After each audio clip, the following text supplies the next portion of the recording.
في كل لمحة ونفس عدد ما وسعه علم الله. بسم الله ما شاء الله، بسم الله ما شاء الله، بسم الله ما شاء الله، وما لم يشأ لم يكن، لا حول ولا قوة إلا بالله العلي العظيم، لا حول ولا قوة إلا بالله العلي العظيم، لا حول ولا قوة إلا بالله العلي العظيم. اللهم ارحمنا بالقرآن واجعله لنا إماما ونورا وهدى ورحمة. اللهم ذكرنا منه ما نسينا، علمنا منه ما جهلنا، وارزقنا تلاوته آناء الليل وأطراف النهر، واجعله لنا حجة يا رب العالمين. اللهم افتح لنا فتوح العارفين، وارزقنا فهم النبيين، واجعلنا من عبادك الصالحين والمتقين يا رب العالمين. بسم الله الرحمن الرحيم. قال مصنف رحمه الله تعالى: نفعنا الله بعلومه وبكتابه في الدارين، اللهم آمين يا رب العالمين. وبعد قال: wahai hamba, jika khalwatmu bersama Allah itu dipandang sah dan benar, maka batinmu akan tercengang dan hatimu akan bersih. Jadikanlah pandanganmu sebagai suatu ungkapan. Hatimu merajai fikiranmu, sementara ruh dan batinmu menghantarkan engkau kepada Allah Al-Haq. Berfikir mengenai dunia adalah merupakan siksaan dan hijab, sementara berfikir mengenai akhirat merupakan suatu ilmu dan penggerak pada hati kamu. Seorang hamba yang mahu berfikir akan diberi pengetahuan berkenaan dengan liku-liku dunia dan akhirat. Celakalah kamu sia-siakan hatimu untuk memikirkan dunia, sedangkan Allah telah melepaskan bahagianmu di dalamnya. Allah telah menetapkan bahagianmu dalam suatu masa yang diketahuinya. Setiap hari berganti, maka Allah akan memberimu rezeki yang baru, baik engkau mencarinya atau tidak. Kerakusan dan ketamakanmu di dunia akan memperlihatkan keburukanmu dalam pandangan Allah dan di mata setiap manusia. Dengan hanya memburu rezeki akan berkuranglah imanmu. Sebaliknya, apabila engkau berhenti daripada memburu rezeki itu, maka imanmu akan bertambah. Jika engkau tidak mempedulikannya, maka akan sempurna dan bertambahlah imanmu. Wahai hamba, janganlah engkau mencampur adukkan antara kesungguhan dengan gurau senda. Selama hati dan jiwamu menyatu dengan manusia, bagaimana engkau akan mampu menyatu dengan penciptanya? Sementara engkau bersekutu dengan sebab, bagaimana mungkin engkau akan dapat tampil bersama Maha Penyebab? Mana mungkin sesuatu yang palsu dapat menyatu dengan yang murni? Mana mungkin sesuatu yang masuk akal akan menyatu dengan sesuatu yang tidak masuk akal? Mana mungkin sesuatu yang berada di sisi manusia akan menyatu dengan sesuatu yang ada pada sisi Maha Pencipta manusia itu sendiri? Alangkah bodohnya manusia yang melupakan penyebab, sementara ia sentiasa bergumul dengan sebab. Alangkah tololnya manusia yang berhenti pada makam kedua dan melupakan makam yang pertama, melalaikan yang kekal dan berasyik mahsyuk dengan yang fana. Wahai hamba, bersahabat dengan orang-orang yang tolol itu, nescaya ketololannya akan menular kepadamu. bersahabat dengan orang-orang yang tolol itu adalah merugikan dirimu. Oleh itu, bersahabatlah kamu dengan orang-orang yang beriman, orang-orang yang alim dan mengamalkan ilmunya. Alangkah bagusnya kedudukan dan keadaan orang yang beriman dalam segala bidang. Alangkah kuatnya mereka dalam memerangi dan menundukkan hawa dan nafsunya. Oleh yang demikian, Rasulullah sallallahu alaihi wasallam bersabda, Bishrul mu'mini fi wajhihi wa huznuhu fi qalbih."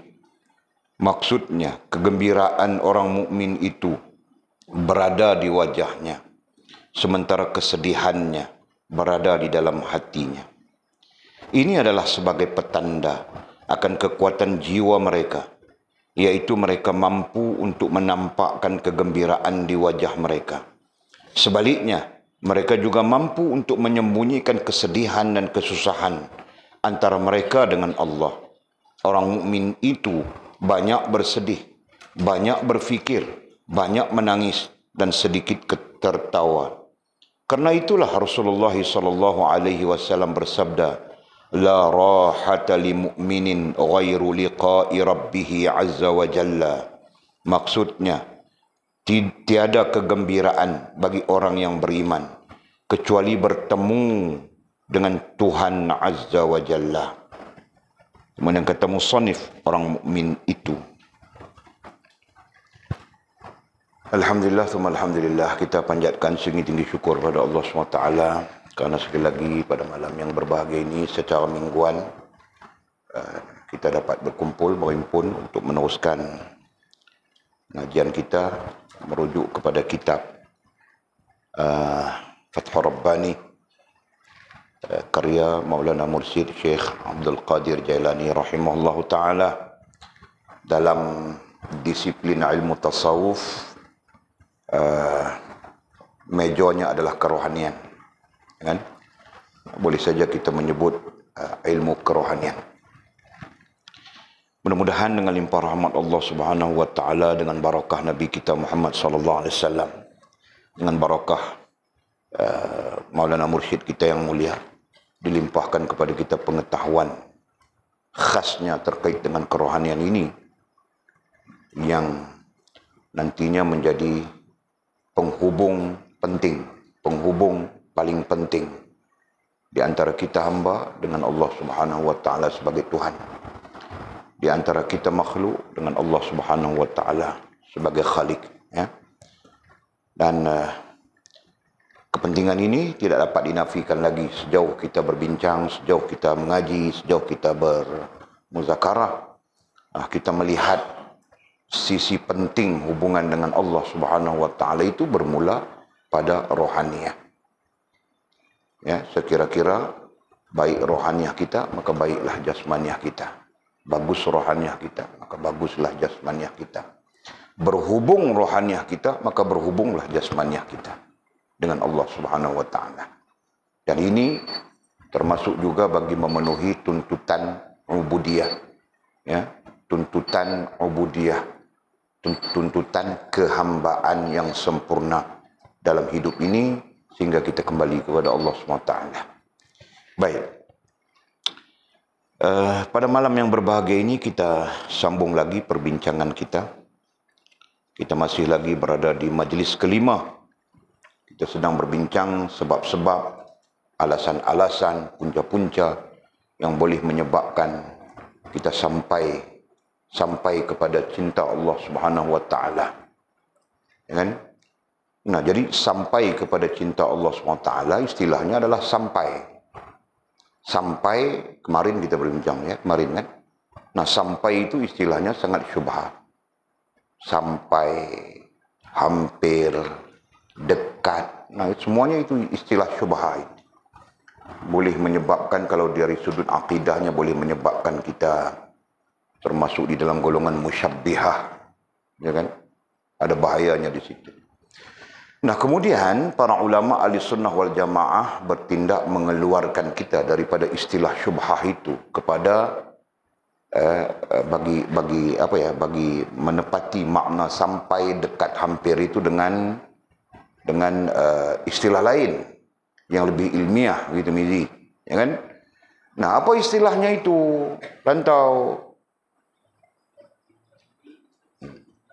Okey, Allah terima diri kita, ya, dan sempurna hubungan dengan Allah Subhanahu wa taala. Itulah istilah yang mewakili makna sampai, dekat, hampir, yang disebut sebagai syubhah. Okey? Nah, jadi kadang-kadang kita nanti menyebut istilah sampai kepada Allah, artinya Allah terima diri kita dan sempurna hubungan dengan Allah. Atau kadang-kadang kita menggunakan istilah hampir, atau kadang-kadang kita menggunakan istilah dekat dengan Allah. Nah, maknanya tidak berubah. Ya, yang disepakati yaitu Allah terima diri kita dan sempurna hubungan dengan Allah Subhanahu wa taala. Okey. Jadi sejauh perbincangan kita sampai itu yang kita sebutkan tadi, ya. Walid tidak mau komen lagi. Sebut sudah. Seluruh perbincangan itu menjuruskan kita untuk Allah terima diri kita, untuk sempurna hubungan dengan Allah Subhanahu wa taala. Nah, jadi di sana musannif mendidik kita, mengajar kita tentang apakah keperluan-keperluan yang perlu ada pada sisi rohaniah kita, gitu kan? Okey. Jadi kita sambung terus kata musannif pada malam ini. Wahai hamba, katanya, wahai hamba Allah, jika khalwatmu, nah tiba-tiba datang perkataan khalwatmu. Kenapa khalwat? Khalwat pemaknaannya adalah bersunyi-sunyian dengan Allah SWT. Dari sudut literal, ya, dari sudut istilah, khalwat itu adalah bersunyian. Tetapi musannif pada dasarnya bukan merujuk kepada bersunyian itu. Musannif merujuk kepada kita membina hubungan, ya. Musannif merujuk kepada kita membina hubungan dengan Allah Subhanahu wa taala. Nah, itu yang maksud musannif khalwat pada ayat ini. Jadi, jika khalwatmu hubunganmu dengan Allah Subhanahu wa taala. Nah, itu. Ya, bukan khalwat pada makna bersunyian. Kenapa? Karena kita berpandukan kepada paragraf di atas yang kita bincangkan pada muzakarah, pada perbincangan lalu. Ya kan? Nah, kalau kita baca paragraf di atas itu, sesungguhnya Rasulullah SAW, Nabi kita itu tidak pernah berhenti daripada berfikir. Ya kan? Sedikit gembira, banyak berduka serta bersedih. Itu kan, sedikit tertawa. Baginda jarang sekali tersenyum kecuali untuk menyenangkan hati orang lain. Sementara di dalam hati baginda sentiasa timbul kesedihan dan kesusahan. Seandainya bukan kerana para sahabat dalam urusan keduniaan, maka baginda tidak akan keluar dari rumah baginda dan tidak akan duduk-duduk bersama mereka. Nah, rentetan dari situ. Jadi apa? Jadi kita berbincang sudah pada paragraf itu, Rasulullah SAW sebagai model, ya, sebagai model kepada kita, menunjukkan bahawa beliau lebih membimbangi urusan akhirat. Seolahnya begitu, ya. Beliau lebih membimbangi urusan dengan Allah, urusan dengan agama, dan urusan akhirat. Nah, itu fakta itu sangat jelas, ya, baginda Nabi kita SAW. Nah, jadi motivasi itulah yang nantinya menyebabkan kita berhubungan dengan Allah Subhanahu wa taala. Ya kan? Orang yang bimbang urusan dengan Allah, orang yang bimbang urusan agama, orang yang bimbang urusan akhirat, ini akan menjadi motivasi kepada mereka untuk mengelokkan, membaguskan, betul kan, diri mereka. Betul? Ya kan? Nah, begitu juga Al-Quran mengajarkan kepada kita. Nah, kalau kita baca dalam surah Al-Baqarah ayat awal itu, Allah menjadikan akhirat itu sebagai motivasi. Betul? Alladzina yu'minuna bil ghaib wa yuqimuna as-salah wa mimma razaqnahum yunfiqun walladzina yu'minuna bima unzila ilaika wa ma unzila min qablik Nah, yang keenamnya wabil akhirati hum yuqinun. Allah menjadikan motivasi beriman dengan hari akhirat, urusan akhirat itu sebagai motivasi untuk dilakukan 5 perkara sebelumnya. Faham tak? Nah, begitu. Jadi hal yang sama baginda Nabi SAW menunjukkan kepada kita. Ya. Nah, jika nanti kita ada motivasi berbimbang, motivasi bimbang, berfikir urusan dengan Allah, urusan dengan agama, urusan akhirat. Nah, motivasi itu nantinya menyebabkan kita mau berhubungan dengan Allah. Jelas ya? Okey. Jadi disebut jika khalwatmu, sebab itu kita maknakan begitu. Jika khalwatmu ai hubunganmu bersama Allah itu dipandang sah dan benar. Ya. Dipandang. Nah, itu istilahnya dipandang. Kenapa dipandang? Datang daripada perkataan pandangan. Ini tahap ya. Kita bercakap tentang tahap perkembangan akal, tahap perkembangan hati. Okey, kita sebutkan tahap perkembangan.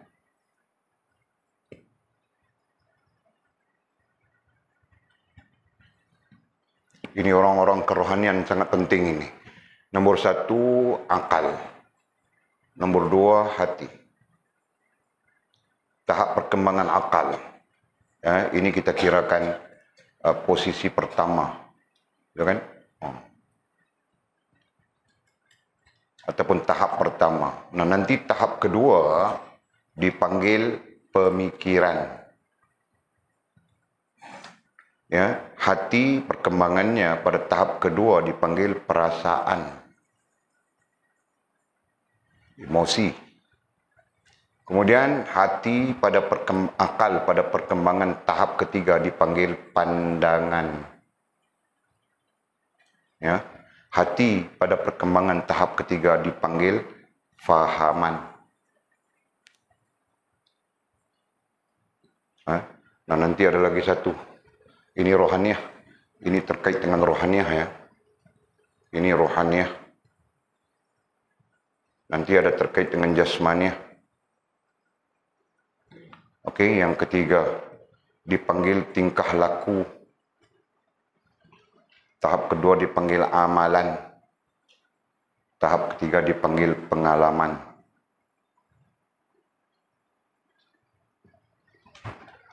Nah, ini tahap-tahap perkembangan. Ini sama saja dalam ilmu psikologi, Western psychology, psikologi barat sama saja, kan? Tapi istilah barat itu dipanggil apa? Kognitif. Akal disebut kognitif. Hati dipanggil emotif ataupun afektif. Kemudian tingkah laku dipanggil behavior. Ya? Okey. Jadi di sini disebut apa? Jika khalwatmu bersama Allah itu dipandang sah dan benar. Dipandang. Nah, istilah dasarnya adalah pandangan.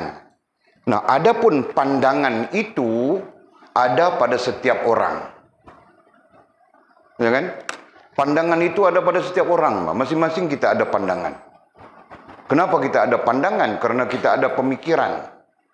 Kenapa kita ada pemikiran? Karena kita ada akal. Betul kan? Dan akal kita berfungsi. Betul? Nah, karena itu setiap yang berakal akan ada pandangan. Jelas ya?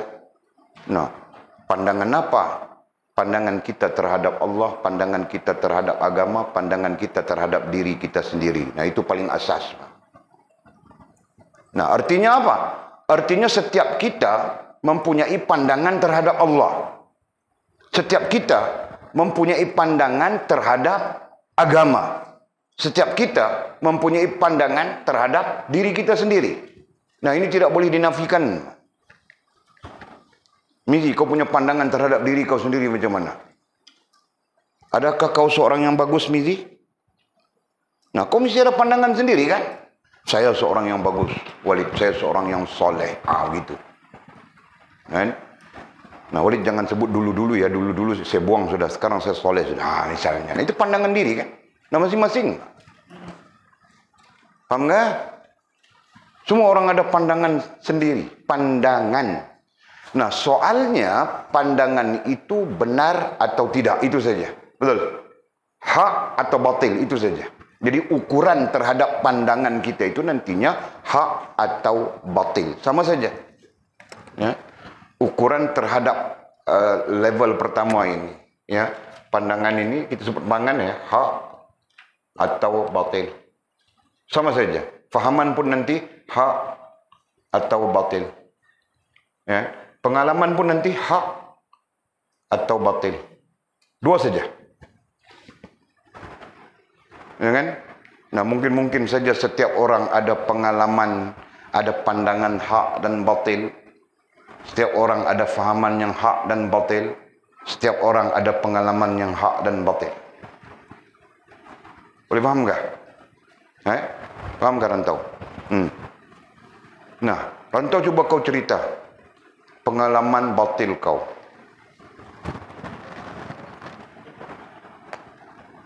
Cerita saja, bah.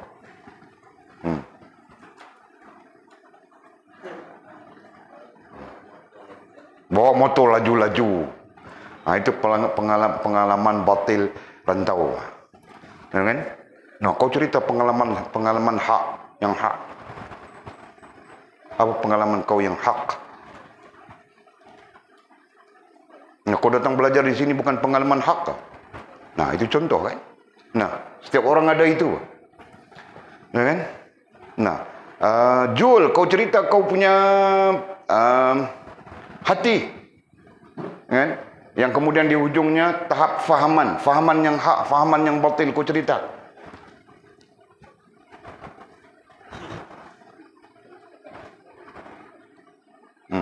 Apa fahaman yang batil kau? Saya dulu menganut fahaman tidak solat. Kan? Nah, dulu kita menganut fahaman tidak solat pun terasa bagus. Betul kan? Nah, kebanyakan orang begitu. Menganut fahaman. Nah, Walid gunakan istilah menganutnya. Berfahamannya. Jahil pun rasa bagus diri. Nah, itu. Betul juga kan? Nah, padahal jahil lah. Padahal tidak tahu agama ini. Tapi tetap saja rasa bagus, rasa okey saja. Betul kan, Jul? Nah, itu kebatilan. Itu antara kebatilan. Nah, sekarang kau cerita, Jul, pengamannya hak. Nah, lawannya kan, baru ku sedar bahwa jahil itu berdosa besar. Paham, Jul? Nah, kau betul sedar ke, Jul? Betul kan? Nah, okey, Pak. Nah, karena dia betul sedar, sebab itu Jul dia tidak mau pulang, tahu kah? Tahu Mimi, Bang Jul dia tidak mau pulang. Dia bilang, selagi saya tidak alim, saya tidak akan pulang, Walid. Tu Jul tadi dikasih tahu aku di dom sana. Nah, jadi satu beban Walid, tahu kah? Dia cakap macam itu jadi beban, Pak. Walid terpaksa berfikir macam mana mau kasih Jul alim. Nah, start ini malam, setiap hari aku mau jampi air kasih minum dia.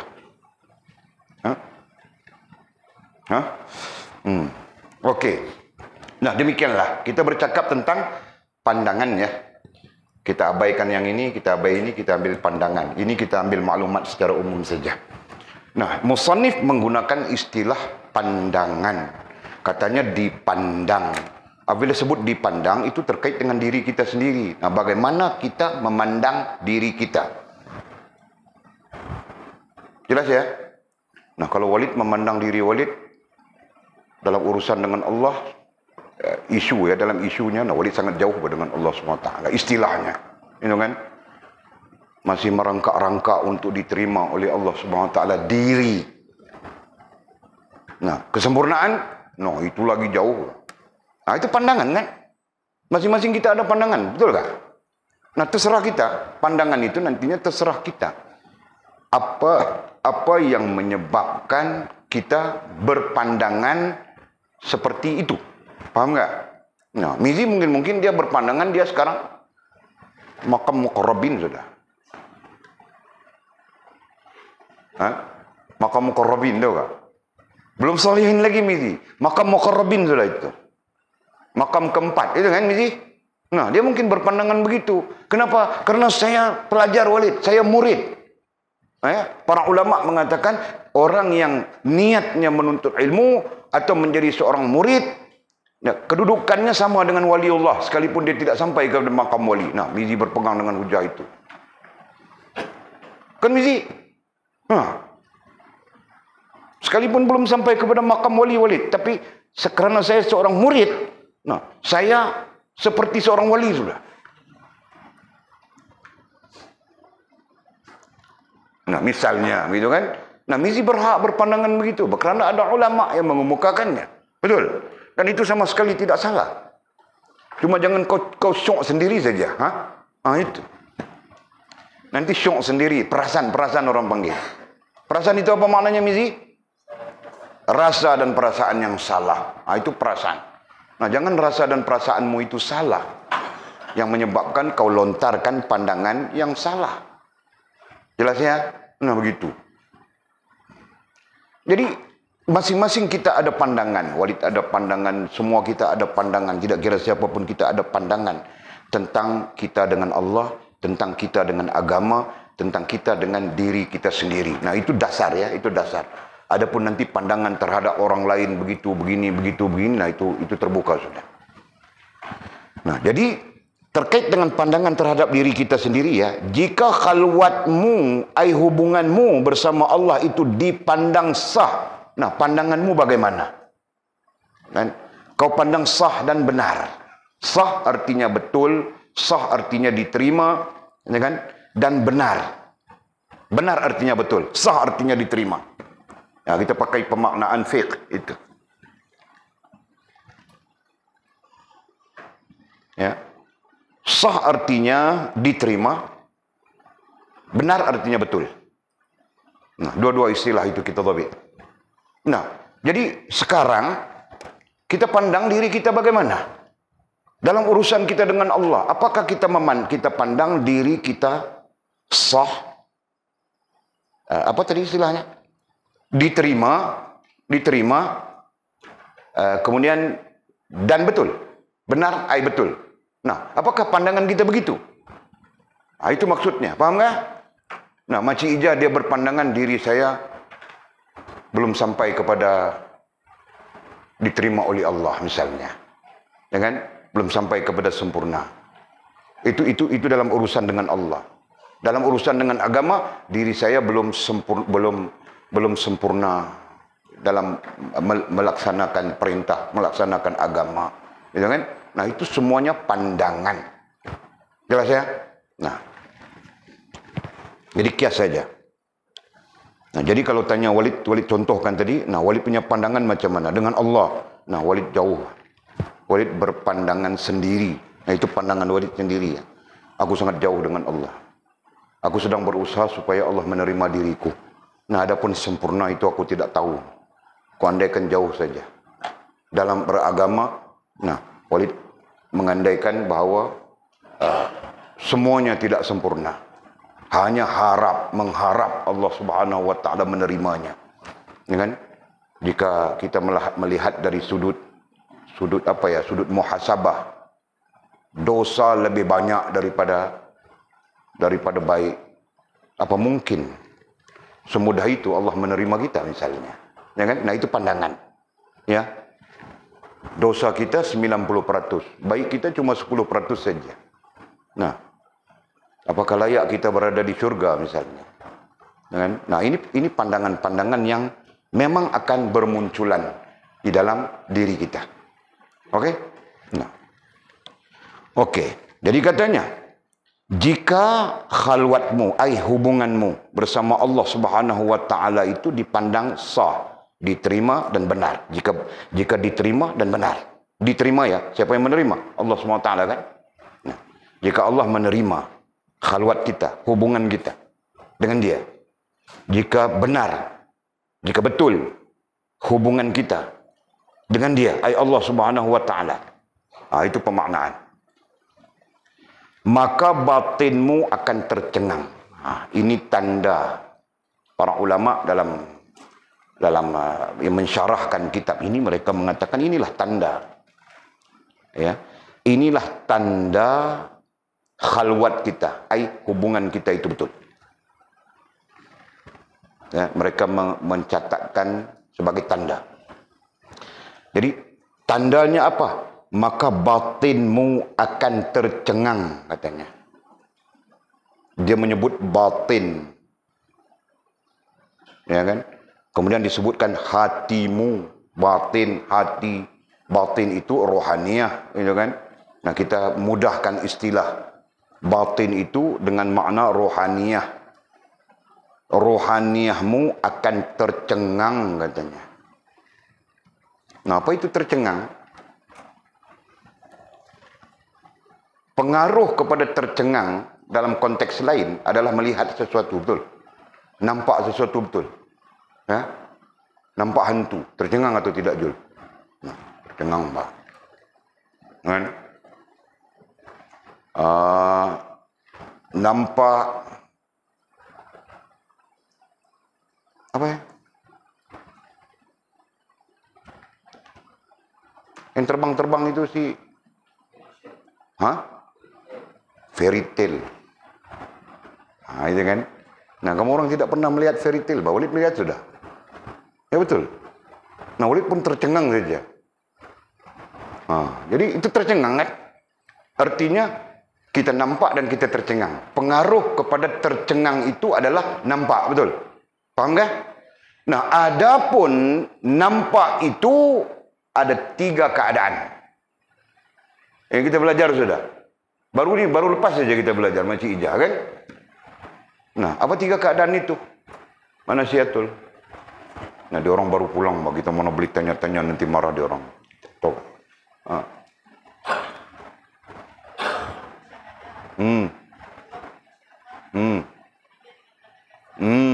Pandai, Pak. Kan? Nampak dengan akal. Dipanggil musyahadah dalam teks bahasa Arabnya. Nampak dengan hati dipanggil mukasyafah. Dan yang ketiganya, nampak dengan mata kasar. Jadi ketiga-tiga itu terkait dengan nampak, betul? Nah, isu kita sekarang bukan mata kasar. Isu kita sekarang adalah akal, mata akal dan mata hati. Nampak dengan mata akal, nampak dengan mata hati. Itulah maksud batinmu. Ya, itulah maksud batinmu. Jadi batinmu di sini, batinmu itu apa? Batinmu itu adalah akalmu dan hatimu, mata akalmu dan mata hatimu. Ya, apabila nampak, ia akan tercengang. Kenapa tercengang? Nah, itu disebut. Perkataan Arabnya dipanggil ta'ajjub. Ajib, ta'ajjub. Kemudian diterjemahkan dengan tercengang juga, Pak. Kan? Kenapa ta'ajib? Kenapa ta'ajjub? Kenapa tercengang? Karena nampak dengan mata akal, nampak dengan mata hati hak Allah Subhanahu wa ta'ala yang maha sempurna. Boleh paham enggak? Ya? Kita melihat, kita nampak hak Allah Subhanahu wa ta'ala yang maha sempurna. Nah, itu yang menyebabkan kita tercengang. Kenapa kita boleh nampak? Karena rohaniah kita berhubungan dengan Allah Subhanahu wa ta'ala. Rohaniah kita khalwat dengan Allah Subhanahu wa ta'ala. Nah, karena hubungan rohaniah kita dengan Allah Subhanahu wa ta'ala itu menyebabkan nantinya terbuka mata batin. Nah, istilahnya kan, Walid tidak mau menggunakan istilah mata batin. Takut keliru kita. Ya, Walid masih lagi berdiri di atas dasar-dasarnya. Ya, terbuka mata akal kita, terbuka mata hati kita, dan ketika itu kita melihat hak Allah Subhanahu wa ta'ala yang jalal, yang jamal, yang kamal. Nah, istilah itu ingat ya. Ingat ke istilah itu, Rantau? Nah, itu yang menjadikan tercengang. Sejauh mana benar ini? Analogi ini, kenyataan ini benar, Pak. Sesungguhnya benar. baginda Nabi SAW. Bukan sisi nabinya, tapi sisi manusianya, dia pun tercengang dengan diperlihatkan oleh Allah Subhanahu wa taala tanda-tanda kebesarannya. Nah, itu termaktub di dalam peristiwa Isra Mi'raj langsung. Nah, ini musim Isra Mi'raj ini. Betul.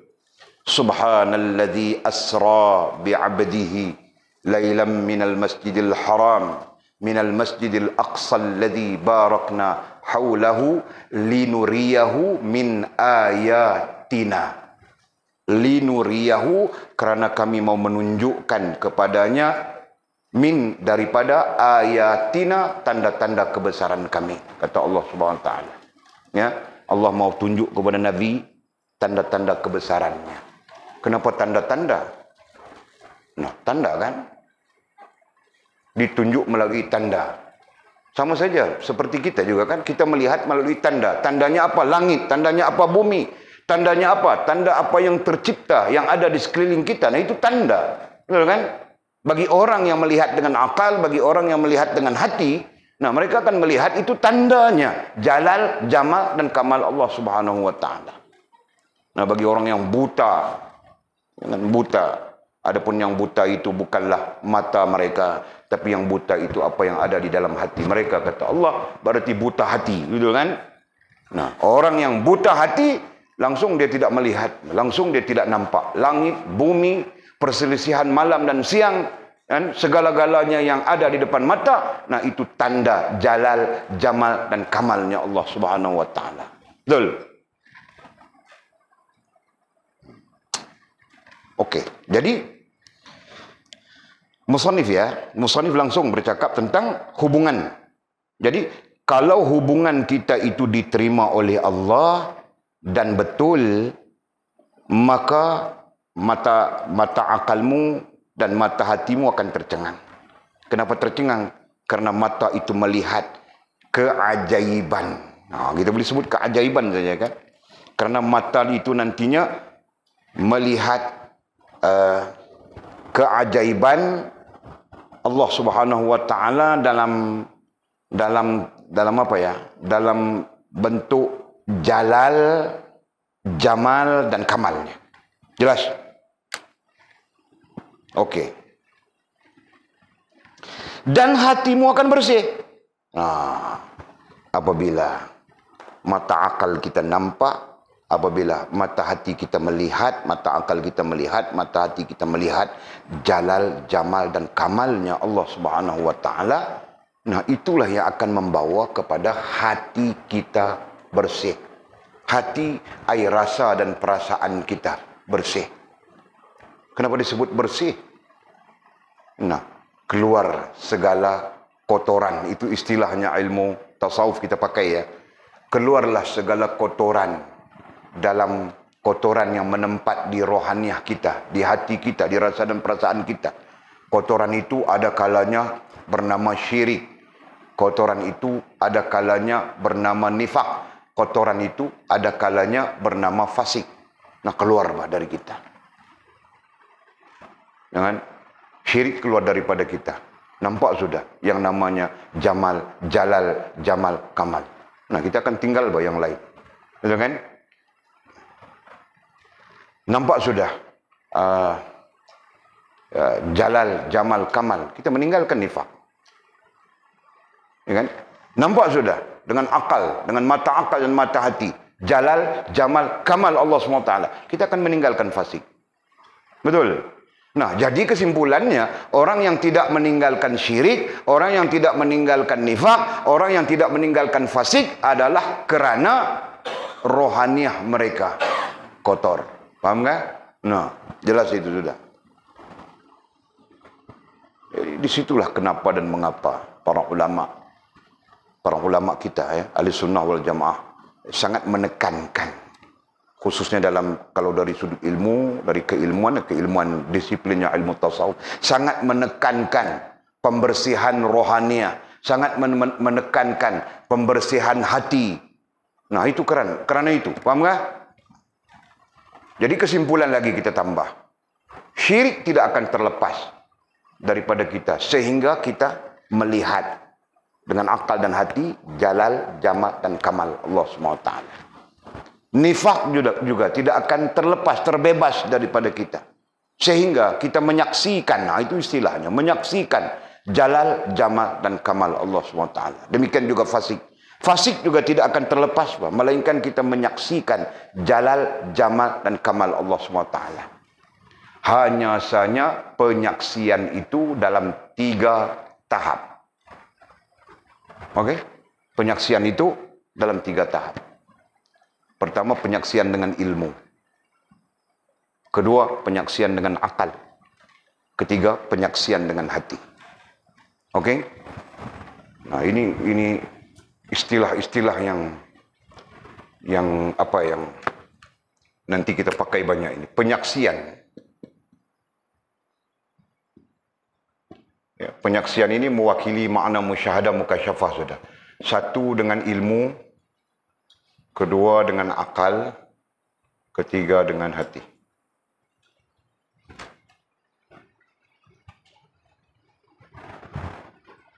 Jadi sekurang-kurangnya penyaksian dengan ilmu, jalal, jamal, kamal Allah SWT. Nah, sebab itu kita dituntut supaya belajar. Nah, kemudian dengan ilmu itulah nantinya menyampaikan kita kepada akal. Menyebabkan akal kita dapat melihatnya, nampak. Ya. Nah, kemudian baru dengan hati. Nah, hati tempat meyakini. Gitu. Okey. Jadi jelas sudah itu. Jika khalwatmu, hubunganmu bersama Allah SWT itu dipandang, berarti pandangan kita itu kan, sah, diterima, dan benar, betul.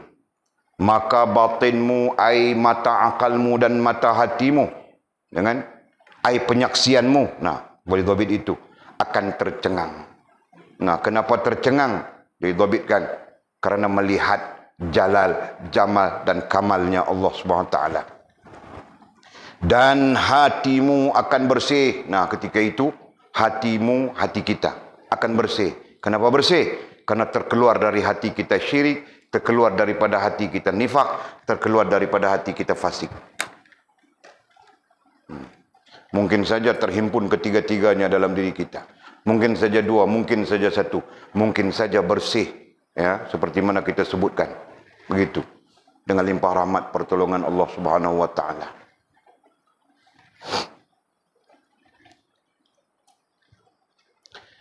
Jadikanlah, nah, ya, ada mubtada mahzufnya. Kalau dalam teks Arab ada mubtada mahzufnya. Mubtada mahzufnya oleh itu. Itu berdasarkan teks Arab. Oleh itu, jadikanlah pandanganmu sebagai suatu ungkapan, katanya.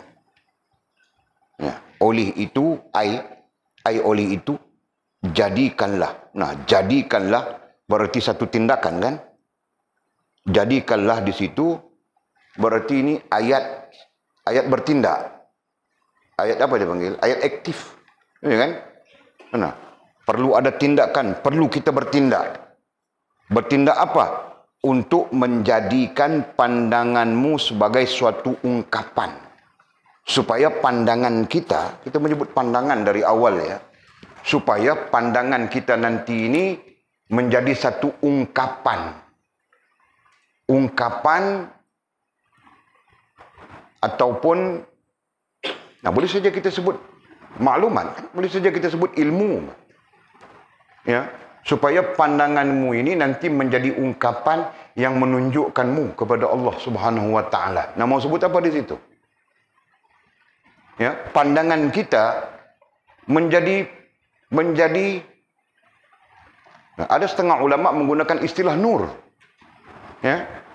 Contohnya Imam Ghazali rahimahullah taala dalam Ihya menggunakan istilah nur. Nah, katanya pandangan ini nantinya menjadi nur yang menyuluh kita, menunjukkan kita kepada Allah Subhanahu wa taala. Nah, jadi istilahnya apa kita mau letakkan?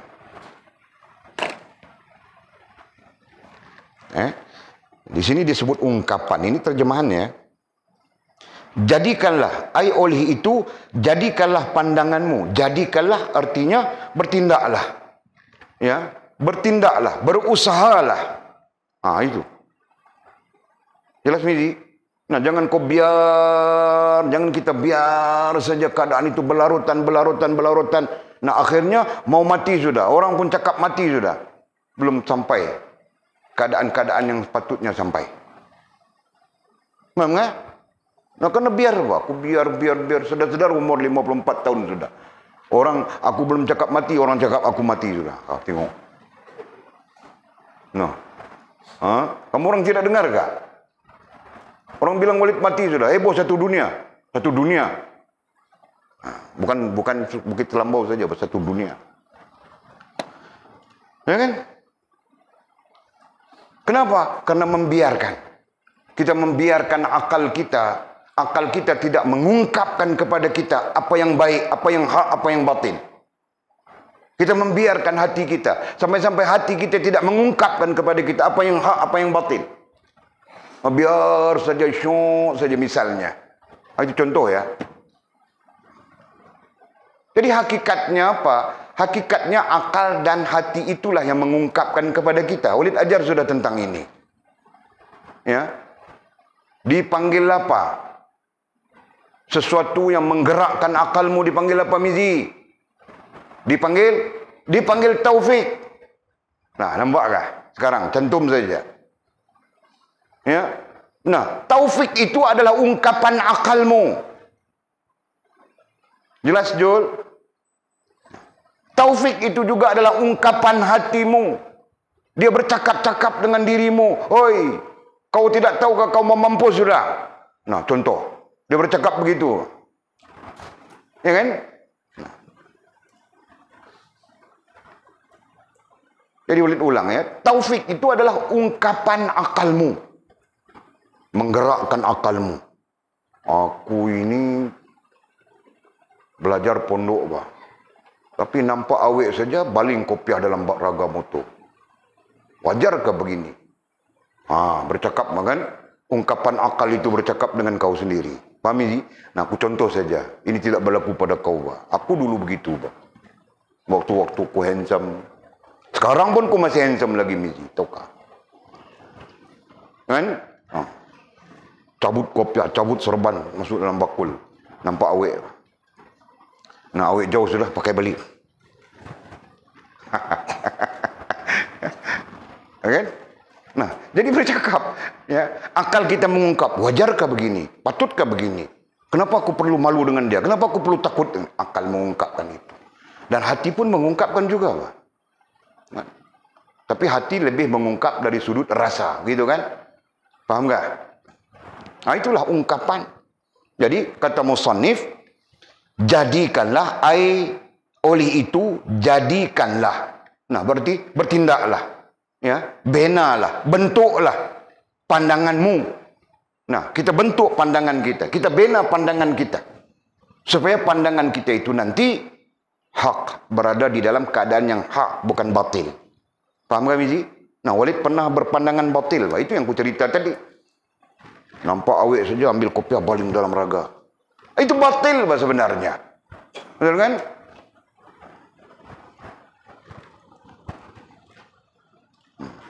Nah, aku cerita, Pak. Sekarang aku tidak baling dalam raga. Aku mau pakai lagi besar, Mizi.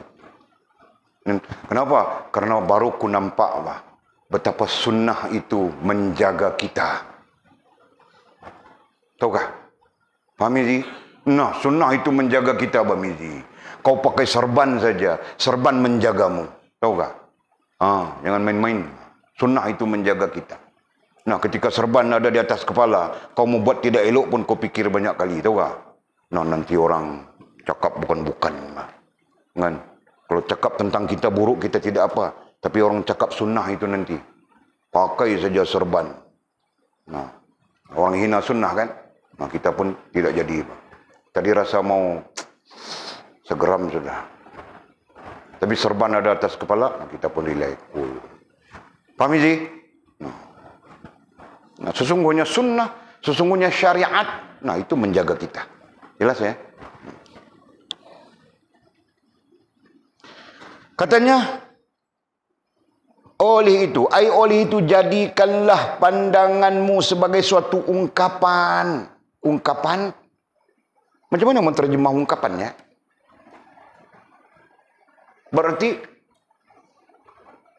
pandangan datang dari akal. Berarti ungkapan itu akan bercakap dengan akal kita sendiri. Apa istilahnya juga kita nak letak? Kata-kata hati.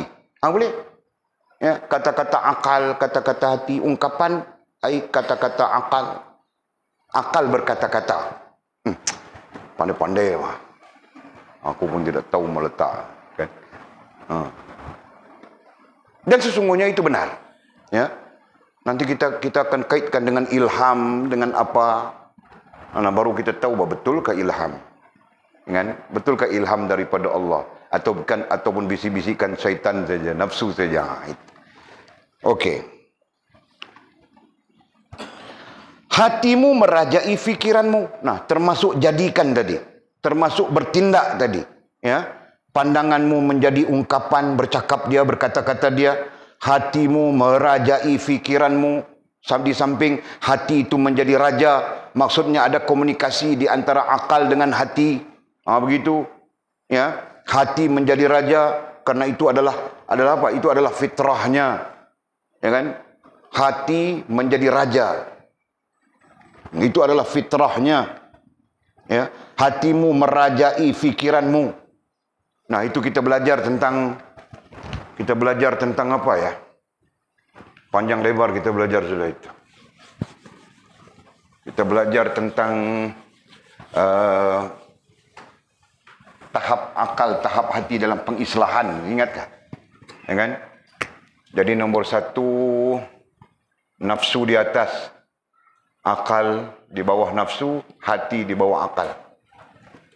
Tahap 1. Kemudian tahap 2, setelah kita melalui proses islah, nanti akal di atas, ya, bertukar sudah. Nafsu di bawah akal, kemudian hati di bawah nafsu. Kan? Nah, nanti ada lagi pengislahan selanjutnya, ketiga, ya, akan bertukar lagi. Akal, hati, nafsu. Nah, ketika ini disebut nafsu rendah sudah. Ya, nafsu menjadi rendah sudah. Nah, keempat, apa keempat? Keempat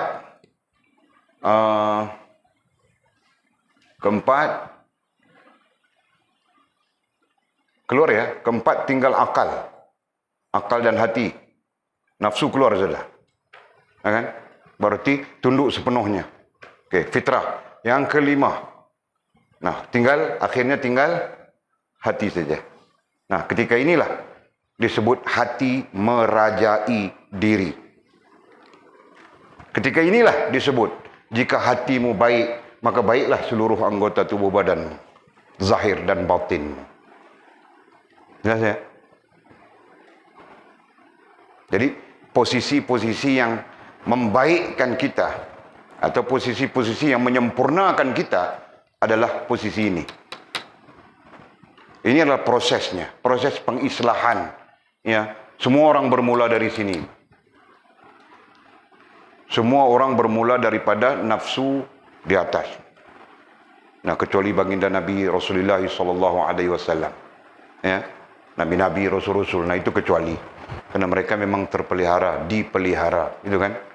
Nah, adapun umat ini semuanya bermula di sini. Nah, Walid lihat diri Walid saja pun bermula di sini. Kan? Nafsu yang beraja. Ini gambaran nafsu yang beraja ke atas akal dan hati. Gambarannya itu. Kan? Nah, kita melakukan pembaikan. Ya, nah, akhirnya sedikit bagus, akal naik di atas, nafsu rendah sikit, rendah daripada akal, hati masih di bawah nafsu. Nah, keadaan yang bertarik-tarik, tahu tak? Mau baik, mau buat baik pun ada, mau buat jahat pun ada. Nah, keadaan ini. Kan? Kadang-kadang mau buat baik, kadang-kadang mau buat jahat.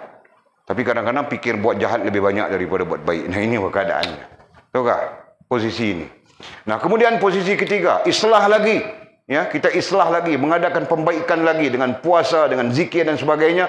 Nah, akhirnya kita berada di posisi ketiga. Akal di atas, hati di bawah akal, nafsu berada di posisi rendah. Ini lazimnya bulan Ramadan. Begini. Bulan Ramadan. Ya, bulan Ramadan nanti kita begini keadaannya. Kan? Tapi tetap saja ada nafsu di sini. Nafsu ini cuba meracun akal, cuba meracun hati. Dia cuba juga, Pak. Kan? Mau baca Quran dia bilang lebih bagus tidur, Pak. Itu contohnya. Ya, cuma dia sedikit lemah. Nafsu itu lemah. Ya, kita mau baca Quran, aku tidak mau tidur, mau baca Quran di bulan Ramadan ini. Kau tidur, Pak. Ungkapan. Itu bilang ungkapan tadi itu. Ya, akan ada ungkapannya. Ungkapan akalmu nanti bilangnya apa? Kau tidur. Tidur di dalam bulan Ramadan itu pun dapat pahala bilangnya. Kau pun tidur dari pagi sampai buka puasa. Ini contoh ya. Nah itu pernah jadi pada Walid, Pak. Aku tidur daripada pagi sampai malam. Tidur saja. Mama marah, Pak. Bangun, tidur pun dapat pahala bulan puasa, aku bilang. Oke, nah ini keadaannya, udah cerita secara umum saja. Nah, islah lagi kita dengan izin Allah, dengan limpah rahmat Allah, islah lagi kita akhirnya sampai ke posisi keempat. Apa posisi keempat? Posisi nafsu terkeluar sudah daripada ruang lingkup hidup kita. Bebas sudah kita daripada sana. Bukan bebas ya, berarti fitrah sudah. Ya, keadaan-keadaan yang fitrah. Nah, tinggal akal dan hati. Nah, ketika itu masih lagi ada kau berada, kau menuju, kita menuju kebaikan sudah ketika itu, ya, tidak ada tarikan daripada nafsu, tetapi masih lagi orang bilang apa ya? Mau buat baik, dia pikir banyak. Tahu kah? Dia tidak mau buat jahat, tapi kebaikan pun dia masih pikir-pikir saja. Begitu. Ya kan? Mau sembahyang solat lebih sikit pun dia pikir, nanti tengah malam dia pikir-pikir tuh. Padahal kebaikan kau mau buat tidak perlu pikir kan, fastabiqul khairat. Nah, buatlah kebaikan, segeralah melakukan kebaikan, tidak perlu pikir-pikir lagi. Contoh kita katakan. Nah, akhirnya posisi kelima, islah lagi posisi kelima, ini posisi hati kita merajai habis semua, gitu kan? Dia merajai akal kita. Dia menjadi raja apa? Pada tubuh kita. Nah, itulah terkait dengan hadis. Jika bagus, jika baik, hatimu dalam tubuh manusia ada seketul daging. Ya, hadis riwayat Amir bin Bashir. Sahih hadisnya kan? Dalam tubuh manusia ada seketul daging. Jika bagus daging itu, maka baguslah seluruh jasad. Jika buruk daging itu, maka buruklah seluruh jasad. Ala wahyal qalb. Daging itu adalah hati. Nah, itu. Nampak kah? Nah, itu pengajarannya. Jadi dalam konteks-konteks penjelasan, nah itu yang dimaksudkan raja. Hati menjadi raja. Ya kan? Dan menerima ungkapan-ungkapan daripada akal. Akal yang bersih itu tadi mengungkapkan kepada hati apa yang perlu dilakukan, apa yang perlu ditinggalkan, apa yang hak, apa yang batil. Jelas ya? Nah, hati, akal, pemikiran, pandanganmu yang bersih itu tadi. Kita bercakap tentang bersih kan? Nah, yang bersih itu tadi, pertama dia tercengang, gitu kan? Yang kedua dia bersih. Yang bersih itu tadi nanti mengungkapkan. Ya, nah kita sebut nur tadi, mengungkapkan kata-kata untuk menuju Allah Subhanahu wa taala. Boleh paham enggak begitu?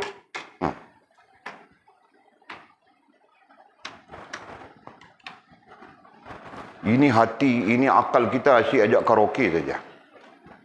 Macam mana? Contoh kan? Nah, tapi syukur bah, syukur alhamdulillah kita duduk di pondok begini, terpencil begini. Nah, kita tidak pikir karaoke apa kah? Kan? Nah, Walid sedar-sedar pikir mau mengajar saja. Nah, kita ada sudah pengajian asar. Nanti kita akan ada pengajian zuhur, ada semua. InsyaAllah dengan izin Allah SWT. Okey, terus.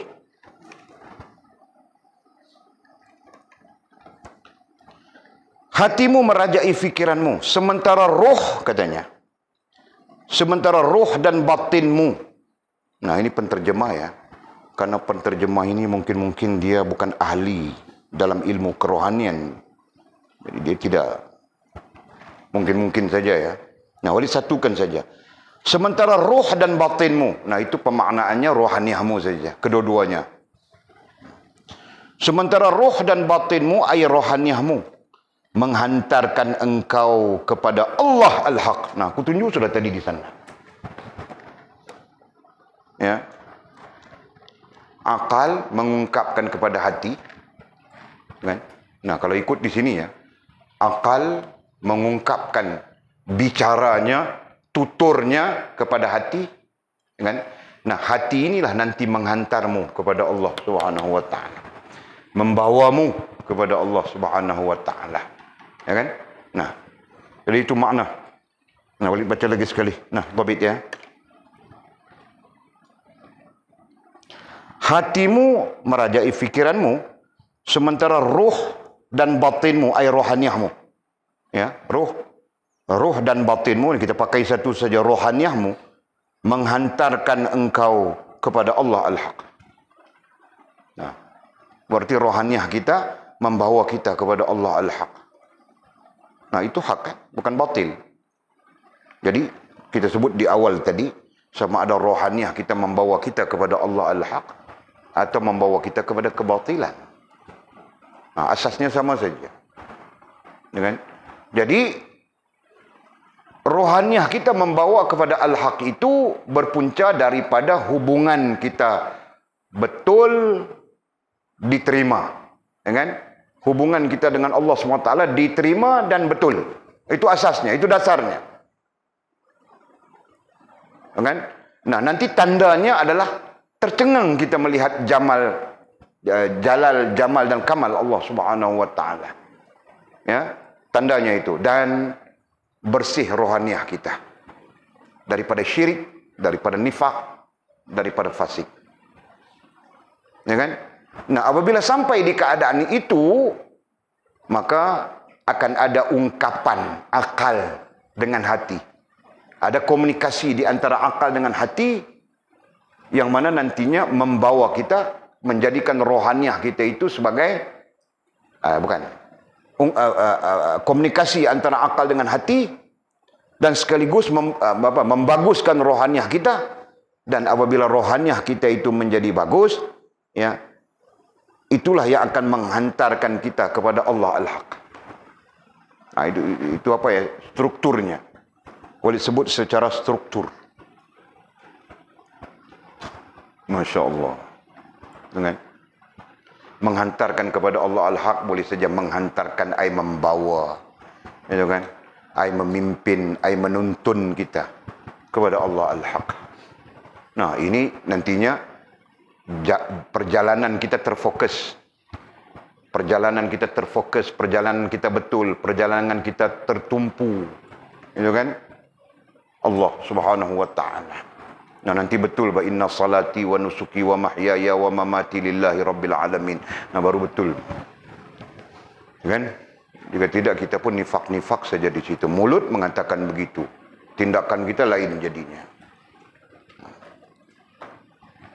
Kemudian kata musannif, berfikir mengenai dunia. Berfikir mengenai dunia adalah merupakan seksaan, katanya. Ada dua sisi syarah. Satu, musannif mau menyatakan kepada kita, berhentilah untuk berfikir dunia. Begitu kan? Berfikir dunia dengan maksud berfikir hal-hal yang tidak menghubungkan kita dengan Allah. Nah, itu satu. Satu sisi syarah yang lain mengatakan, bagi orang-orang yang rohaniahnya menghantar dia kepada Allah Al-Haq, rohaniahnya sudah membawa dia kepada Allah Al-Haq. Nah, orang ini jika dia berfikir dunia menjadi satu siksaan kepadanya. Nah, jadi ada dua sisi pandang di situ. Kan? Nah, kita pakai kedua-duanya. Jika kita orang yang bersih rohaniahnya, berfikir dunia menjadi satu siksaan, nah itu sesuatu yang sangat bagus sudah untuk kita. Kan? Nah, contoh. Nah, sisi lain yang kita sebutkan tadi, Sisi biasa berfikir mengenai dunia adalah merupakan seksaan dan hijab. Jadi kita ambil kedua-duanya, kita pakai. Jadi kita ambil ya, kita pikir ya. Berfikir mengenai dunia adalah merupakan seksaan dan hijab bagi orang yang rohaniahnya bersih dan membawa kepada Allah Al-Haq. Jadi berfikir dunia ini seolah-olah memberi satu seksaan kepadanya. Nah, dia akan mengabaikan. Dia akan meninggalkan untuk berfikir dunia. Langsung tidak langsung, nah akan mengarah, akan memfokuskan dia. Ya, perjalanannya, tariknya kepada Allah Subhanahu wa Ta'ala. Benar kan? Nah, sisi lain kita sebut sudah tadi, berfikir mengenai dunia. Mengenai dunia dengan makna sesuatu yang tidak menghubungkan kita dengan Allah. Ya, berfikir sesuatu yang tidak menghubungkan kita dengan Allah adalah merupakan seksaan. Kenapa seksaan? Kepayahan kan? Jadi kepayahan. Walid sekarang aku tidak pikir lagi mau kaya. Kalau aku pikir mau kaya, kamu orang tahu tak? Aku tidak tidur bah. Aku bawa kereta jam 3 pagi, aku bangun, aku bawa kereta pergi Kuala Lumpur, tahu tak? Sampai Kuala Lumpur sana pagi, urusan Kuala Lumpur selesai, jumpa itu saya pulang lagi. Nah, pulang-pulang di sini, oh tidak, ini tidak lengkap bah. Turun lagi KL. Nah, berapa kali aku buat kerja macam itu, tahu tak? Kenapa? Karena berfikir dunia. Nah, akhirnya menjadi bebanan. Seksaan itu artinya bebanan, kepayahan. Nah, itu maksudnya. Jadi beban. Ya kan? Paham ini? Nah, kalau kamu orang nanti di luar, nah, kamu orang berpikir dunia, ini akan jadi bebanan. Akan jadi bebanan. Ya kan? Kau pikir macam mana supaya orang tengok kau hebat. Nah, itu puncanya. Ini akan jadi bebanan kepada kau. Pakai motor tidak beli, tidak cukup. Pakai kereta ini tidak sesuai. Kau pikir macam mana mau orang tengok kau. Itu dunia kan? Itu dunia. Faham tak? Itu tidak menghubungkan kau dengan Allah. Itu cuma mau menghubungkan kau dengan orang yang melihat kau, tengok kau hebat. Itu saja kan? Nah, ketika itu kau sedang meletakkan diri kau dalam kepayahan, dalam bebanan. Betul tak? Faham ini? Sama saja pak. Aku mau orang tengok aku handsome. Nah, kau meletakkan diri dalam bebanan langsung tidak langsung. Bedak kau saja. Faham ini? Nah, orang laki-laki sekarang pakai bedak, tahu tak? Aku ingat orang Myanmar saja pakai bedak. Bedak sejuk, tempek muka. Orang Myanmar pakai bedak, tempek saja. Oh, dia macam itu rupanya. Tahu tak? Perempuan dia pun pakai bedak macam tepung-tepung saja. Tempek macam itu cara dia orang. Kan, dia orang bukan pakai bedak yang mahal-mahal itu tidak. Apa? Foundation. Aku pun tidak tahu apa. Kan? Orang Myanmar dia pakai bedak sejuk, dia tempek. Okey. Jelas ya? Boleh nampak ke? Boleh faham ke? Boleh faham ke? Jadi itu dunia ya. Berfikir dunia, itulah maksudnya. Berfikir sesuatu yang tidak menghubungkan kita dengan Allah atau sesuatu yang bagi memuaskan diri kita. Nah, itulah berfikir dunia. Ya kan? Nah, ternyata berfikir dunia ini beban. Menjadi kepayahan, menjadi seksaan. Istilahnya di sini seksaan. Sama saja, Pak. Kita berfikir dunia, ya. Mau anak kita nanti dia kerja itu, kerja ini. Nah, itu pikir dunia sebenarnya.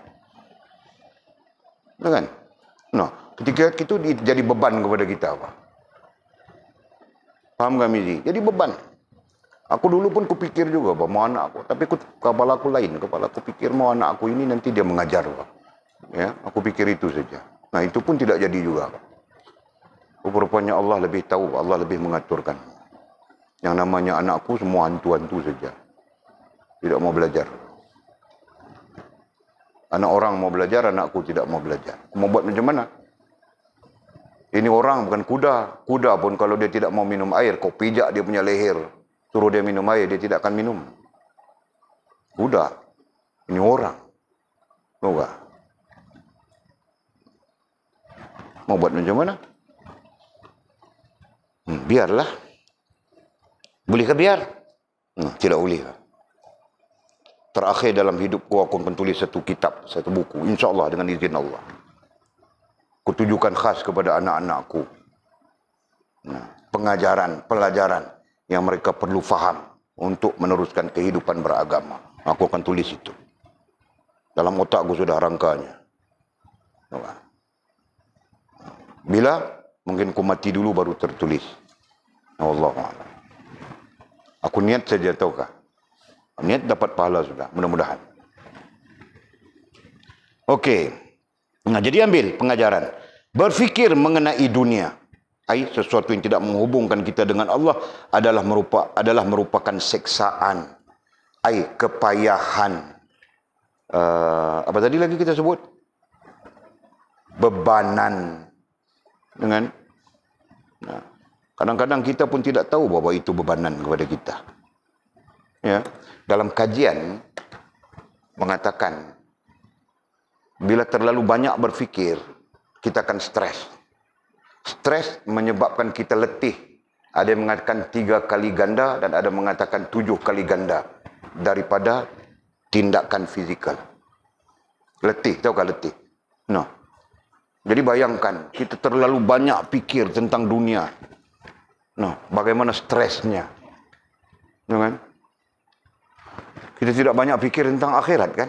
Kita tidak banyak fikir tentang urusan kita dengan Allah Subhanahu Wa Taala. Kita lebih banyak fikir tentang dunia. Macam mana mau makan, macam mana nanti kalau kita mati, kemudian anak kita siapa mau kasih makan, kemudian kita fikir tentang bini kita menikah lain, nanti dia bawa lari harta kita. Aku fikir begitu, Pak. Betul, Pak?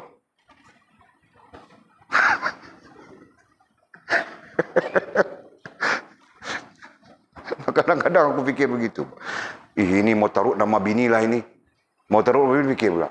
Nanti kalau aku meninggal, biniku menikah lain dengan hero baru dia.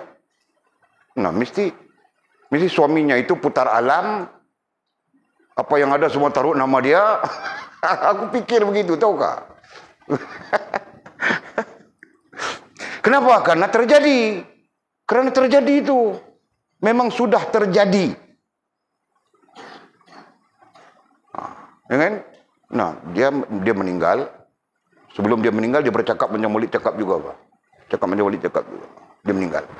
Selepas dia meninggal, selepas edah, isterinya menikah lagi.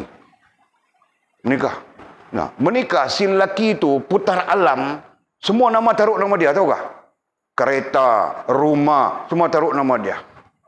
Lepas itu dia bercerai dengan perempuan ini, dia jual nama dia. Faham tak? Itu yang terjadi. Jadi aku berhati-hati dalam hal itu. Salahkah? Salahkah, Pak Ciki?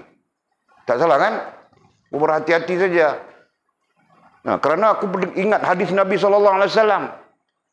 Ketika ditanyakan kepada Rasulullah, siapakah yang boleh dipercayai wahai Rasulullah? Ibumu. Siapakah yang boleh dipercayai wahai Rasulullah? Ibumu. Siapakah yang boleh dipercayai wahai Rasulullah? Ibumu. Siapakah yang boleh dipercayai wahai Rasulullah? Ayahmu. 3 kali disebut ibu, kemudian sekali disebut ayah. Siapakah yang boleh dipercayai wahai Rasulullah? Sahabat-sahabatmu. Disebut sahabat, Pak, tidak disebut isteri, Pak, di sana. Tahukah? Jadi isteri tiada di situ, mertua tiada di situ, datuk nenek tiada di situ. Jadi datuk nenek pun tidak boleh percaya. Itu maksudnya. Faham tak? Mertua tidak boleh percaya. Yang boleh percaya ayah, ibu, ayah dan sahabatmu. Sahabat bilang Nabi SAW. Jadi aku perlu berhati-hati, Pak, tahukah? Anak pun tidak boleh percaya. Ya betul. Dengan main-main. Betul kan? Nanti bapak buat pondok. Bapak meninggal, mak meninggal, dia buat dangdut di sini. Macam mana itu? Boleh jadi kah? Aku pikir sampai begitu, tahu kah? Aku pikir saja, Pak, tapi mungkin dunia juga itu kan. Jadi berbimbang. Okey. Jadi kesimpulannya, berfikir mengenai dunia adalah merupakan seksaan. Betul, Pak, betul. Jadi aku tidak mau fikir sudah. Aku sekarang ni bermula daripada peristiwa kemarin itu, aku fikir mau mati saja, Pak. Berarti semua orang cakap tentang aku mati. Berarti dekat sudah itu. Dekat sudah. Faham Izi? Okey. Dan hijab katanya bukan saja dia menjadi seksaan, bebanan, jauh lebih daripada itu. Ia menjadi hijab. Hijab artinya tembok. Hijab artinya dinding. Hijab artinya pemisah di antara rohaniah kita dengan Allah Subhanahu wa taala. Nah, itu hijab. Allahu akbar. Betul. Kalau berdasarkan kepada pengalaman, Nawalid mengakui, betul. Pengalaman adalah satu hal dalam ilmu ya. Nah, jika berdasarkan kepada pengalaman, nah memang betul. Memang betul. Berpikir dunia menjadi hijab. Nanti kita kurang itu, kurang ini, ya kan? Nah, pikir dunia mau cari duit, mau ada duit, mau buat itu, mau kaya macam ini, mau macam itu, macam ini. Pikir dunia, itu kan? Tidak menghubungkan dengan Allah, tidak terhubung dengan Allah maksudnya. Nah, akhirnya terhijab kita. Mula-mula sembahyang jadi kelang kabut sudah. Sembahyang jadi kelang kabut. Lepas itu mula meninggalkan 5 waktu tinggal 4 waktu saja. Banyak qadanya, gitu kan? Kemudian dari 4 tinggal 3, 3 tinggal 2. Mungkin begitu. Faham tak? Nah, ini yang terjadi. Kemudian kelang kabut sana, kelang kabut sini, mesyuarat sana, mesyuarat ni. Allah, bertengah mesyuarat, tengah sembahyang fikir mesyuarat sekejap lagi mau bentang apa. Nah, begitu jadinya. Ya kan? Allah. Nah, itulah hijab. Jadi dinding. Jadi dinding sampai-sampai, jadi tembok sampai-sampai, jadi pemisah sampai-sampai kita tidak dapat rasa dan merasakan hubungan kita dengan Allah Subhanahu wa taala. Ya. Sampai-sampai kita tidak dapat merasakan sense hubungan kita dengan Allah Subhanahu wa taala. Ya, padahal Allah Subhanahu wa taala merasakan hubungan dengan Allah Subhanahu wa taala itu dipertuturkan oleh Quran, oleh hadis, oleh para sahabat dan salafus saleh turut terus sampai kepada kita. Mereka menuturkannya. Betul. Sen itu memang wujud. Nah, selain daripada sen, okey, kita katakan sen itu satu hal yang unik, satu hal yang payah. Nah, Allah memberikan, Allah menyatakan tanda, ya, tanda orang yang hubungannya dengan Allah SWT bagus. Dalam surah Mukminun yang kita baca, ya, sekurang-kurangnya ada 4 tanda orang yang bagus hubungannya dengan Allah. Pertama, khusyuk dalam salat. Kedua, terbebas daripada lagha. Ya. Ketiga, willing to give, bersedia untuk menafkahkan, menginfakkan apa yang diberikan Allah kepadanya daripada rezeki. Ya kan? Ketiga. Keempat, memelihara maruah dan harga diri. Nah, itu sekurang-kurangnya tanda itu. Nah, yang itu pun kita gagal, Pak. Betul kan? Gagal, Pak. Walid cerita gagal saja. Mana Walid tahu kamu orang? Mungkin kamu orang bagus. Kan mungkin rantau kau punya sembahyang khusyuk, Pak. Allahu Akbar. Nah, hilang sudah dunia. Nah, Walid tidak, Pak. Nah, Jul pun sama juga. Allahu Akbar. Nah, Mi'raj sudah. Itu orang panggil salat maqam Mi'raj. Ya kan? Nah, Walid gagal, Pak. Sampai sekarang ku gagal saja. Allahu Akbar. Terfikir, Pak, backhoe ini nanti pecah itu pula macam mana mau buat, Pak. Mesin ini nanti tercabut itu apa mau buat. No, fikir saja. Ya. Kemarin kita baca hadis Nabi di mana ya? Mukasyafatul Qulub kah? Di mana kita baca? Ya kan? Rasulullah SAW pernah orang memberi dia pakaian, dia pakai pakaian itu solat, gitu kan? Kemudian ketika solat dia lebih memikirkan pakaian itu. Nah, selepas itu dia pun buang, Pak. Lepas solat dia pun buang pakaian itu, nak kasih balik kepada tuannya. Ya, karena pakaian ini melalaikan aku. Walid memikir begitu, Pak. Mau kasih orang BO ini, siapa mau ambil lah. Melalaikan aku saja. Siapa mau? Mana yang mau? Ambil Pak BO itu. Aku tidak mau kasih anakku, nanti anakku melalai macam aku juga. Aku mau kasih berapa anakku? Nah, kan? Lori-lori pun ambil lah. Siapa mau ambil lah loriku itu. Kasih free saja. Bukan aku punya, pondok punya, tahukah? Jangan minta aku punya, aku tidak ada apa-apa. Tidak ada apa lagi aku. Semua pondok punya. Okey. Itulah hijab ya. Tadi kita sebut sudah hijab. Kemudian katanya, sementara berfikir mengenai akhirat. Ini sebaliknya. Ya, ini sebaliknya. Sementara berfikir mengenai akhirat merupakan suatu ilmu. Ya kan? Masya Allah, tabarakallah. Sebaliknya, jika kita berfikir mengenai akhirat, maksud mengenai akhirat itu adalah tentang apa ya? Kita sebut motivasi tadi kan? Akhirat itu adalah motivasi bagi kita untuk membaikkan urusan kita dengan Allah, membaikkan urusan kita dengan agama, membaikkan urusan kita dengan diri kita sendiri. Nah, akhirat itu jadi motivasi. Apabila kita berfikir mengenai akhirat, ya, berarti kita melihat, kita mencari motivasi untuk kita berhubung dengan Allah SWT. Nah, di sana kata musannif merupakan suatu ilmu dan penggerak. Ada kan? Penggerak pada hati kamu. Berarti memikirkan akhirat itu satu ilmu dan penggerak. Penggerak itulah yang kita sebut sebagai taufik. Nah, tadi istilah itu kita sebutkan.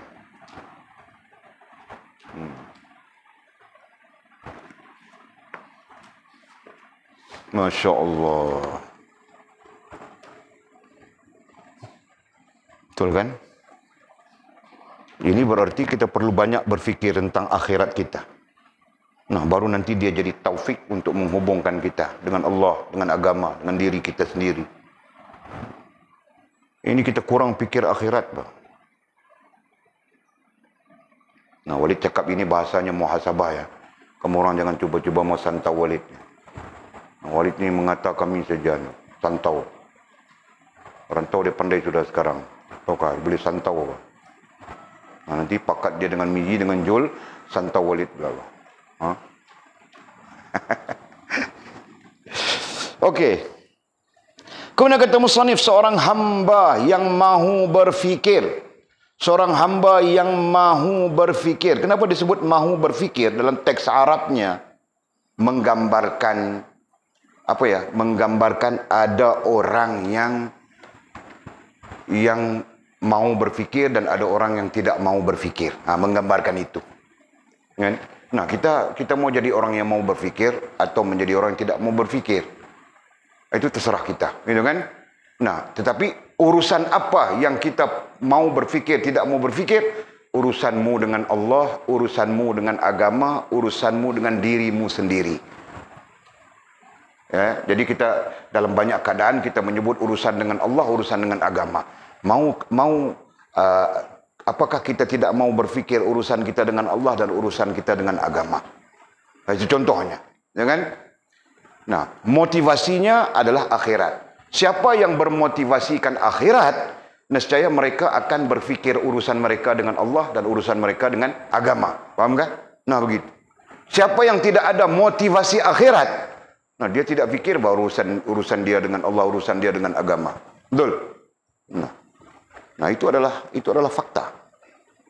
Ya, sebab itu orang yang tidak salat, mana dia ada fikir urusan dia dengan Allah, mana dia ada fikir urusan dia dengan agama. Ya kan? Begitu keadaannya. Sibuk dengan karaoke saja, mana dia ada fikir urusan dia dengan Allah, urusan dia dengan agama. Cari seronok saja kan. Nah, paham ini? Nah, jadi sebab itu katanya seorang hamba yang mahu berfikir. Nah, jika seorang hamba dia mau berfikir, akan diberi pengetahuan katanya. Allah akan memberi dia pengetahuan. Memberi dia ilmu gitu. Dengan seorang hamba yang mahu berfikir, nah Allah akan melimpahkan kepadanya pengetahuan.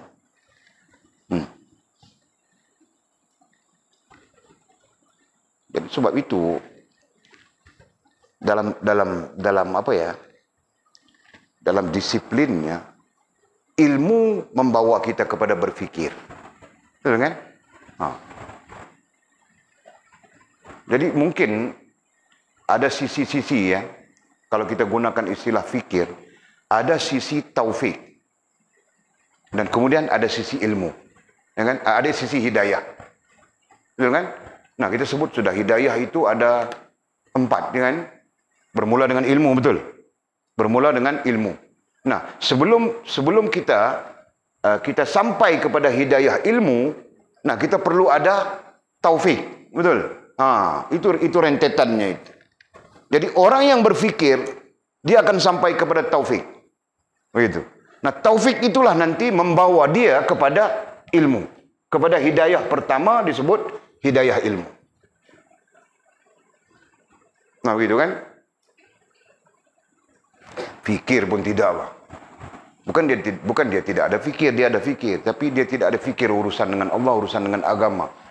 Yang dia fikir urusan mau memuaskan diri. Paham enggak? Nah, itu. Jadi katanya, seorang hamba yang mahu berfikir akan diberi pengetahuan oleh Allah SWT, ya. Akan diberi pengetahuan. Allah akan melimpahkan kepadanya pengetahuan. Pengetahuan berkenaan katanya. Pengetahuan, koma di situ. Allah akan akan diberi pengetahuan. Nah, pengetahuan tentang apa? Disebut di sini berkenaan dengan liku-liku dunia dan akhirat. Pengetahuan, Allah akan melimpahkan kepadanya pengetahuan berkenaan dengan liku-liku dunia. Nah, tentang kehidupan dunia dan kehidupan akhirat. Dalam syarah menyebut pengetahuan kerohanian. Allah akan melimpahkan orang yang mau berfikir, Allah akan memberikan atau melimpahkan kepadanya pengetahuan kerohanian. Nah, itu dalam syarah, ya. Ada seorang ulama yang mensyarahkan itu. Ulama Al-Azhar itu, siapa namanya? Mamduh. Syekh apa? Mamduh, ada di ujungnya Syekh Mamduh. Tidak ingat namanya. Nah, dalam syarahnya dia menyebut begitu.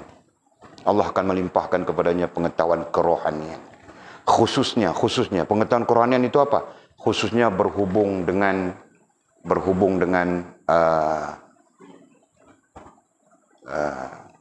fitrah, ya.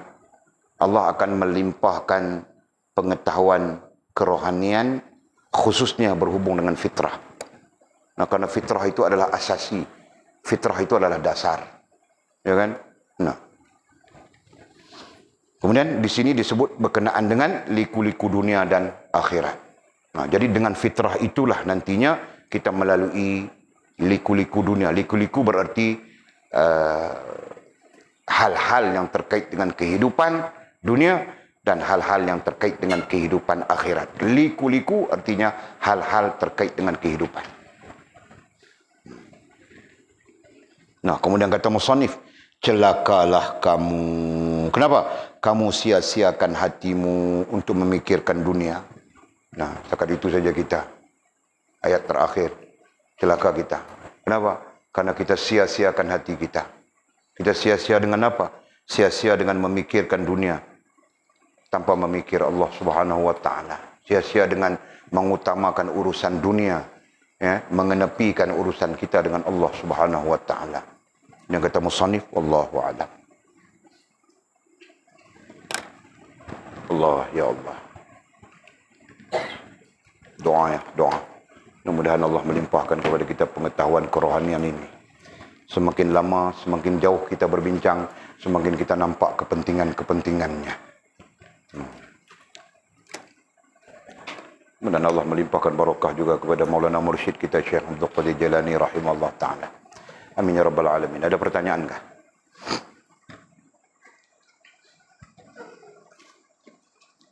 Tiada. Bismillahirrahmanirrahim. Alhamdulillahirabbil alamin wassalatu wassalamu ala asyrafil mursalin sayyidina wa maulana Muhammad wa ala alihi wa sahbihi ajma'in. Allahumma aftah lana futuhal 'arifin warzuqna fahman nabiyyin waj'alna min 'ibadikas salihin. Allahumma ihdina as-siratal mustaqim siratal ladzina an'ama Allah minan nabiyyin was-siddiqin wasyuhada'i was-salihin. Allahumma rabbana aftah bainana wa bain qaumina bil haqqi wa anta khairul fatihin. Allahumma a'inna ala dzikrika wa syukrika وحسن عبادتك. اللهم فقهنا في الدين وعلمنا التأويل. اللهم فقهنا في الدين وعلمنا التأويل. اللهم فقهنا في الدين وعلمنا التأويل. وصلى الله على سيدنا محمد وعلى آله وصحبه وبارك وسلم. الحمد لله رب العالمين. تقبل الله ومنا ومنكم.